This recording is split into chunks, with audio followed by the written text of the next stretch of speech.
ইতিহাস স্মরণ করে দিয়েছে। ইতিহাসকে পড়ুন, ইতিহাসকে স্মরণ করে দেয় আপনার জাতিকে। কারণ মানুষ যদি ইতিহাস ভুলে যায় তার পরিণতি ভালো হয় না। আমি আপনার যদি আমার অতীতকে ভুলে যাই, আমি আপনার আমার পিছনের ঘটনাকে যদি ভুলে যাই, তাহলে ফিউচারে আমার আপনার ভাগ্য বড়ই ভালো হবে না। আমার ভাইয়েরা, আজকে গোটা পৃথিবীর মুসলমানেরা তাদের মুসলমানদের ইতিহাস বলে দেওয়ার কারণে আছে মুসলমানেরা মায়ের খায়। আমার ভাইয়েরা বলে রাখি, আল্লাহ পাক যেহেতু হযরত আদম আলাইহিস সালামের দুই সন্তানের ঘটনা আল্লাহ পাক আমাদের শেষ নবী মুহাম্মদ সাল্লাল্লাহু আলাইহি ওয়াসাল্লামকে আল্লাহ পাক স্মরণ করিয়ে দেওয়ার কথা বলেছে। আজকে ঘটনাটুকু বলে রাখি। আজকে যে ভারতের জমিনে আমার মুসলমানেরা ঠিক মতো দিন দায়িত্ব পালন করতে পারে না। আজকে যদি আমরা মুসলমানের স্মরণ করতে পারতাম, ওই মুসলমান ভারতের জমিনে 650 বছর মুসলমানেরা ভারতের জমিন শাসন করেছে। আমার ভাইয়েরা, এই ইতিহাসটুকু আজকে আমরা বুকে ধারণ করি না। আপনি দেখেন পশ্চিমবঙ্গে মুসলমানদেরকে দিবা লোকে পিটাচ্ছে। তার মানে হলো আমরা মুসলমান জাতি যখন ইতিহাসকে ভুলে গেছি, আমাদের ইমানটা দুর্বল হয়ে গেছে, আমাদের ইমানটা লো হয়ে গেছে। এজন্য গোটা পৃথিবীতে মুসলমানের আজকে মানুষের হাতে হুদি খ্রিস্টানদের হাতে পিটুনি খায়। আমার ভাই স্মরণ করে দেন, আমার আপনার মুসলমান জাতি ভাই মুহাম্মদ বিন কাসেম ভারতের জমিনে ১৭ বছর বয়সে সেনাপতির দায়িত্ব পালন করে সর্বপ্রথম ভারতের জমিনে মুসলমান রাজত্বের সূচনা করে। জোরে বলেন আল্লাহু আকবার।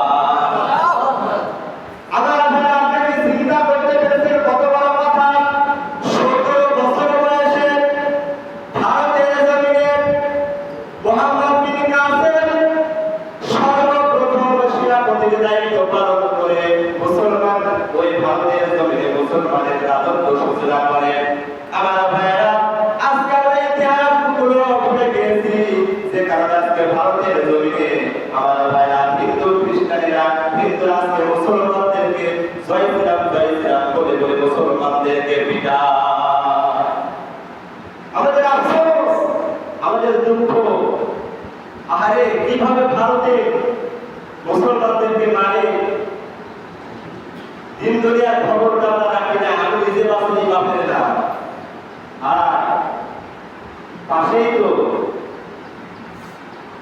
দুই ভাই কারাগারে রাখছেন, এক ভাই চলে গেছে নেতার কাছে। নেতা বলেছে ভাইকে, ভাই তোমার ভাইকে রাতের ঘরে আজকে আমরা পিটাবো, তুমি কি রাজি আছো? আপন ভাই বলে যে আমি রাজি আছি, তুমি আমার ভাইকে পিটাও। কারণ ভাই আমার সঙ্গে করে না, ভাই আমার সঙ্গে সম্পদ দিয়ে মারামারি করে।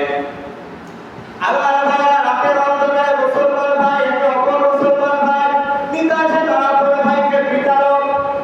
পরে দিন পর্যায়ক্রমে নেতাদের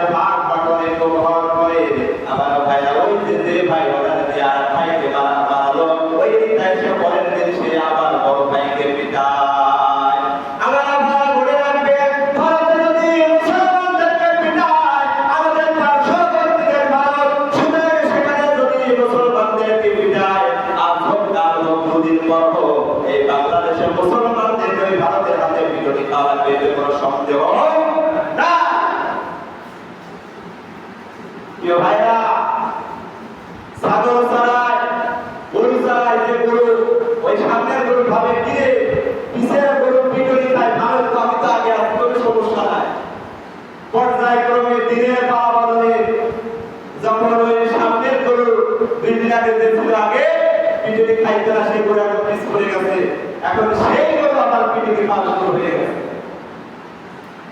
আজকে মুসলমানদেরকে সেই ভারতের পিঠা মনে করিও না যে আমাদের পিঠাকে খাওয়া লাগবে না, আমাদেরকে খাওয়া লাগতে পারে।